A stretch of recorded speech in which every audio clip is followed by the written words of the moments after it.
All right, we are at Non-Western Philosophy Week 9 discussion. So, question 1. Do you have moments where you feel connected to the totality of the universe? When and how? I wouldn't say that I have moments where I feel connected to the totality of the universe, but I do have moments if I question if I'm actually living or not. That's kind of like, well, did that actually happen? Am I actually alive?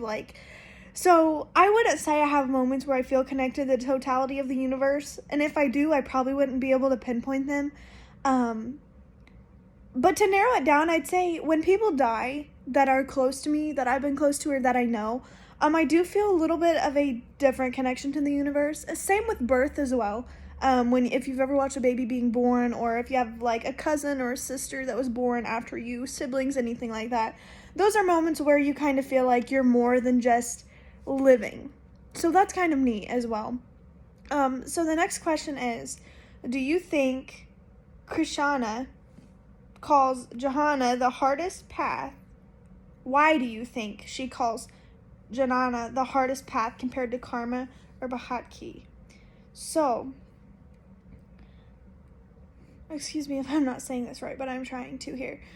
Jnana is Sanskrit for knowledge. So in Hindu philosophy, a word that with a range of meaning focusing on a cognitive event that proves not to be mistaken. So I consider this the hardest path because it relates to philosophy, a chase of wisdom, knowledge that is not yet acquired. It's the idea that centers on a cognitive event which is recognized when experienced. So that's definitely considered the hardest path because there's a lot more to it than like bhakti, which is attachment or fondness for faith, love, devotion, worship, purity. That's bhakti is literally means like a feeling almost. So Jnana is definitely a harder path because something that proves to not be mistaken, something that you must chase, that you must find, knowledge that a total experience of an object, particularly the supreme being or reality. So it's going to set in a little harder, it's going to be a little harder to understand. That's why I feel Krishna calls Jnana the hardest path compared to karma or bhakti.